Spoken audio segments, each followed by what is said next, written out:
Bismillahirrahmanirrahim. Assalamualaikum dear students. Welcome to our YouTube channel which is Concept in 5 minutes. Today our topic of discussion is elasticity of production. Actually, we already have discussed this topic.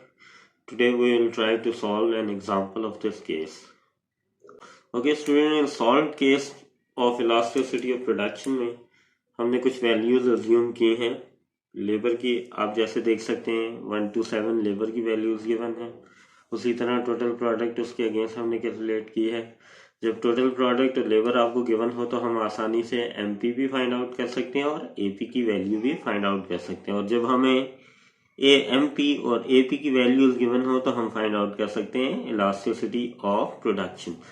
हमने lastly discuss किया था कि elasticity of production का formula होता है MP over AP. Okay student, start करते हैं अपने टॉपिक को। जब आपने फर्स्ट लेबर यूनिट को प्रोडक्शन प्रोसेस में इंगेज किया तो हमें टोटल प्रोडक्ट 5 मिली।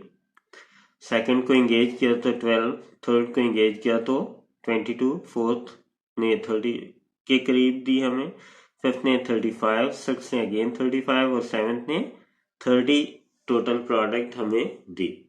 जब बात आती है मार्जिनल प्रोडक्ट की स्टूडेंट्स, मार्जिनल प्रोडक्ट होता है change in total product over change in labour. पहली वैल्यू हम एज इट इज लिख लिया करते हैं, लेकिन दूसरी वैल्यू में देखें तो दूसरी वैल्यू हमें जब फाइंड आउट करनी हो तो हम क्या करते हैं कि second value of total product में से first value of total product minus कर देते हैं तो हमारे पास 7 आ जाएगा। ये ऐसा इसलिए है क्योंकि यहाँ पर इंडिपेंडेंट वेरिएबल में कॉन्टिन्यूअस चेंज आ रहा है और वो कंसेक्टिव चेंज आ रहा है 1 यूनिट का।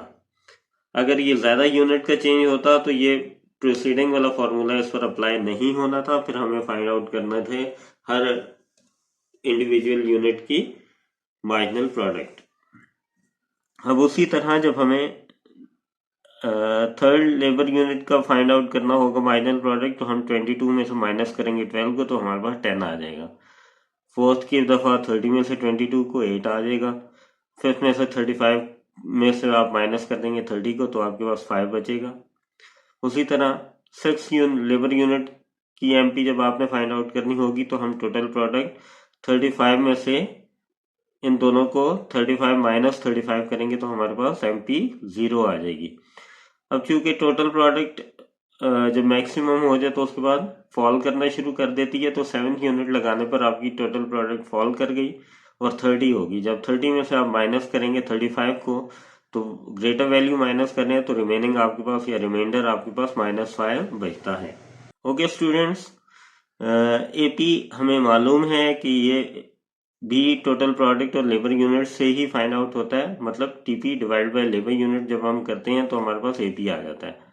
टीपी हमारे पास 5 है और लेबर यूनिट 1 है। 5 डिवाइड बाय 1 करेंगे तो हमारे पास 5 आ जाएगा। 12 डिवाइड बाय 2 करेंगे तो हमारे पास 6 आएगा एपी।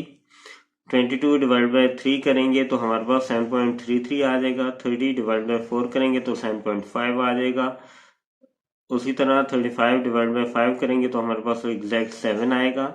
35 डिवाइड बाय 6 करेंगे तो हमारे पास 5.9 आएगा। और उसी तरह लास्टली 30 डिवाइड बाय 7 करेंगे तो हमारे पास एपी 4.2 आएगी। ओके स्टूडेंट्स, अब हम फाइंड आउट करते हैं elasticity of production. Elasticity of production का फॉर्मूला मैंने पहले भी बताया था कि ई वाई इक्वल्स टू होता है एमपी डिवाइडेड बाय एपी। ठीक है, एमपी को हम डिवाइड करें एपी से तो हमारे पास elasticity of production find out हो जाती है। 5 को 5 पे डिवाइड करेंगे 1 आएगा, लेकिन अमूमन पहली वैल्यू को हम इग्नोर कर देते होते हैं। अच्छा जी, दूसरी दफा देखें, जब हमें एमपी 7 गिवन हो और एपी हमारे पास 6 हो तो 7 डिवाइड बाय 6 हमारे पास 1.17 आएगी। जब एमपी हमारे पास 10 थी, डिवाइड बाय 7.33 करेंगे तो हमारे पास 1.36 आ रही है इलास्टिसिटी। उसी तरह 8 डिवाइड बाय 7.5 करेंगे तो 1.07। अच्छा जी, 5 जब डिवाइड करेंगे 7 से तो हमारे पास 0.71 आ रहा है। 0 डिवाइड करेंगे 5.9 पर तो हमारे पास इलास्टिसिटी 0 आ रही है। -5 को डिवाइड करेंगे 4.2 पे तो हमारे पास -1.19 इलास्टिसिटी आ रही है। अब बेसिकली यहाँ पर एक बहुत इंपॉर्टेंट कॉन्सेप्ट भी है स्टूडेंट्स। ज़रा गौर करें कि जहाँ पर MP ग्रेटर देन AP है, जैसे कि इस केस में ग्रेटर है, इस केस में ग्रेटर है, इस केस में ग्रेटर है, वहाँ पर इलास्टिसिटी आपकी ग्रेटर देन 1 आएगी। मैं रिपीट करता हूँ कि जब MP ग्रेटर देन AP हो, जैसा कि 7 is greater than 6, 10 is greater than 7.33, 8 is greater than 7.5, तो हमारे पास इलास्टिसिटी ग्रेटर देन 1 आ रही है, EY is greater than 1। Okay, अब हम देखते हैं कि MP जो है is falling short of AP, मतलब 5 is less than 7, 0 is less than 5.9, तो जहां पर MP लेस देन AP हो वहां पर इलास्टिसिटी ऑफ प्रोडक्शन जो है वो लेस देन 1 आ रही है। ये देखें 0.71 है या 0 है, तो यहाँ पर elasticity EY is less than 1। जहां पर MP और AP एक दूसरे के इक्वल हो, मतलब MP 5 है और AP भी 5 है, तो यहाँ पर इलास्टिसिटी ऑफ प्रोडक्शन हमारे पास 1 आएगी, EY इक्वल्स 1।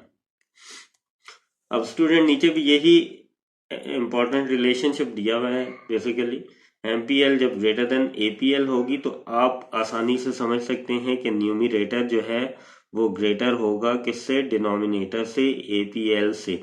तो न्यूमरेटर जब डिनोमिनेटर से बड़ा हो तो आंसर हमेशा ग्रेटर देन 1 आता होता है। यहाँ पर देखें MPL और APL आपस में इक्वल हैं, न्यूमरेटर इक्वल हो डिनोमिनेटर के तो आंसर इक्वल्स टू 1 आता है। इसी वजह से यहाँ पर इलास्टिसिटी ऑफ प्रोडक्शन जो है वो इक्वल टू 1 आ रही है। अब MPL is less than APL मतलब क्या हुआ कि न्यूमरेटर जो है वो शॉर्टर है या लोअर है then that of denominator. Denominator बड़ा है, न्यूमरेटर छोटा है, तो आंसर हमेशा लेस देन 1 आएगा। तो स्टूडेंट ये था हमारा आज का टॉपिक। अगर आपको ये वीडियो अच्छी लगी हो तो please do like, share and comment. साथ साथ हमारे चैनल को ज़रूर सब्सक्राइब करें and hit the bell icon so that कि हमारी आने वाली हर वीडियो आप तक आसानी से पहुंच सके। खुदा ताला आपका हामी और नासिर हो। Thank you.